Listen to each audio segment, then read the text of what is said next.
100 शब्द प्रति मिनट प्रारंभ होंगे। 5, 4, 3, 2, 1। उपसभापति महोदय, यह जनता पार्टी की सरकार पूरी की पूरी कांग्रेस पार्टी को बदनाम करने पर तुली हुई है और श्रीमती इंदिरा गांधी के खिलाफ ही सारा प्रचार किया जाता है।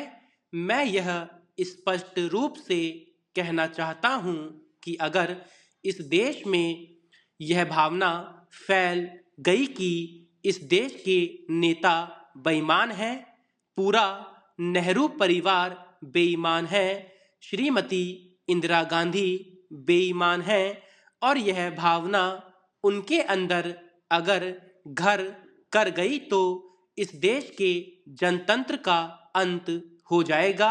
उसी दिन से इस देश में कोई संसद की हुकूमत नहीं रहेगी। सारा शासन प्रबंध सेना के हाथ में चला जाएगा और फिर इस देश की समस्याओं का कोई हल नहीं निकल सकता है। ऐसी स्थिति में यह देश खंड खंड और टुकड़े टुकड़े हो जाएगा। जिस देश की जनता ने आपको कैबिनेट का सदस्य बनाया है, आप उसको भूल गए हैं। इतिहास उठाकर आप देख लीजिए, क्या कहीं भी किसी मुल्क में जब राजनीति में कोई परिवर्तन होता है तो इस प्रकार के परिवर्तन के बाद जो दल सत्ता में आता है वह केवल मात्र पिछले दल की निंदा करने और चरित्र हत्या करने में लगा रहता है। अमेरिका के अंदर राज सत्ता में एक निश्चित समय के बाद परिवर्तन होता है, लेकिन वहां पर पिछले दल की निंदा नहीं की जाती है। इसी प्रकार से इंग्लैंड के अंदर भी राजसत्ता के अंदर परिवर्तन होता रहता है और इजराइल के अंदर भी इसी प्रकार से परिवर्तन होता है, लेकिन जो दल सत्तारूढ़ होता है वह पिछले दल के संबंध में कोई निंदा नहीं करता है, बल्कि अपनी नीतियों को कार्यान्वित करने के लिए ठोस और समयबद्ध कार्यक्रमों पर अमल करता है। कांग्रेस की सरकार की नीतियों को इस देश की जनता अच्छी तरह से जानती है और यह भी मानती है कि चाहे श्रीमती इंदिरा गांधी के शासन ने गलतियां की हैं, लेकिन उसका कांग्रेस की नीतियों में दृढ़ विश्वास है। वह इस सरकार की निंदा संबंधी बातों को स्वीकार नहीं करती है। मान्यवर, जो विधेयक श्री भूपेश गुप्ता द्वारा इस सदन के सम्मुख रखा गया है, मैं उसका समर्थन करता हूं, क्योंकि यह विधेयक एक बहुत छोटी बात मानता है। भूपेश गुप्ता जी ने कहा है कि अगर इस सदन में और लोकसभा में किसी प्रश्न पर बहस हो तो उस प्रश्न को हल करने के लिए दोनों सदनों का एक संयुक्त अधिवेशन हो।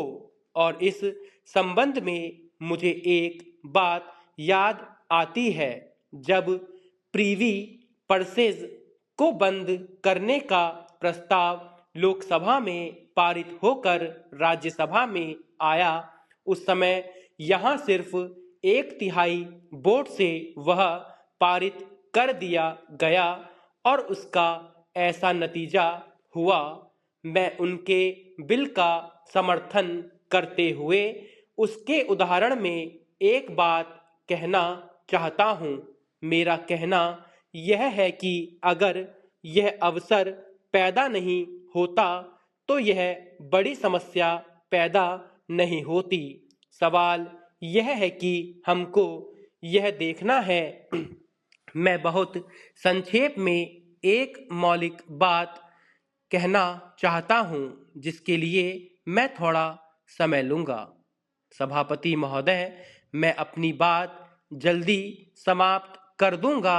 इस कानून को किसी भी सूरत में हमारे संविधान में नहीं रखना चाहिए, क्योंकि हिंदुस्तान एक आज़ाद देश है और हिंदुस्तान के लोग आज़ाद हैं।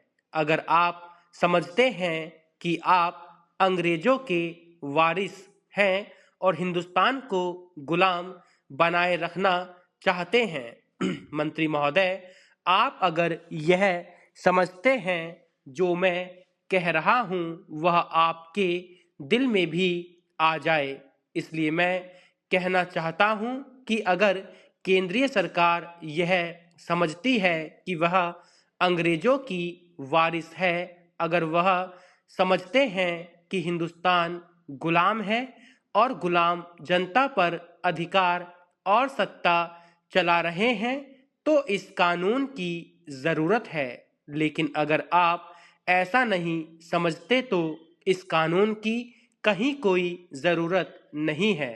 अंग्रेजों के लिए यह ज़रूरी था, उनकी सत्ता को कायम रखने के लिए यह ज़रूरी था। अगर हम को इसकी ज़रूरत नहीं है। हम आज एक आज़ाद देश हैं।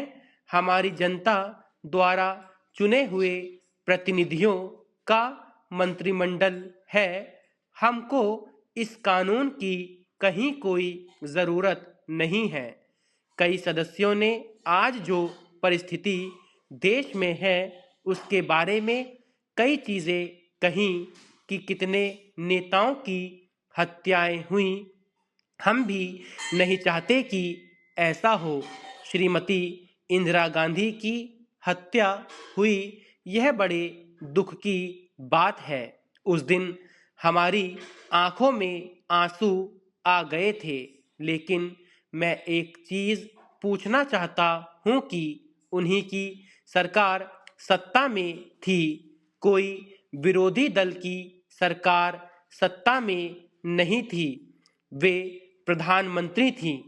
ऐसा होना बड़े शर्म की बात है। सरकार उनकी जान की हिफाजत नहीं कर सकी। सरकार ने ऐसे हालात क्यों पैदा होने दिए? क्या कानून नहीं थे? आपके पास कानून थे। आज यह कहना कि हत्याएं हो रही हैं, अभी बंग का भी जिक्र किया गया। विदेशों में कई जगह जो बड़े बड़े नेता थे, उनकी हत्याओं के बारे में भी सदन में कहा गया। यह साबित करने के लिए कानून की जरूरत है। आदरणीय उपसभापति महोदया, मैं राष्ट्रपति जी का जो धन्यवाद प्रस्ताव है उसका समर्थन करने के लिए खड़ा हुआ हूँ। मुझे 30 मिनट चाहिए। महोदया, यह राष्ट्रपति का जो अभिभाषण है, यह हमारी अतीत की उपलब्धियों और भविष्य में हम क्या करेंगे इसके संबंध में चर्चा करता है।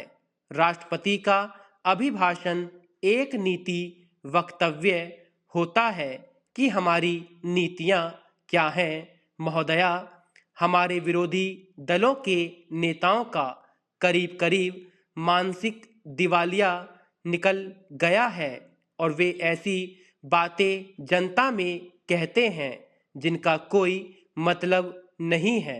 जब हिंदुस्तान आज़ाद हुआ तो एक भूखा तथा कंगाल हिंदुस्तान था।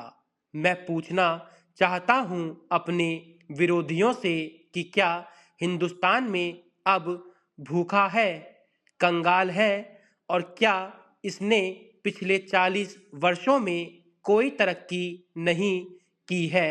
मैं आपसे कहना चाहता हूं कि आज हिंदुस्तान दुनिया का छठा स्पेस पावर है, छठा एटॉमिक पावर है।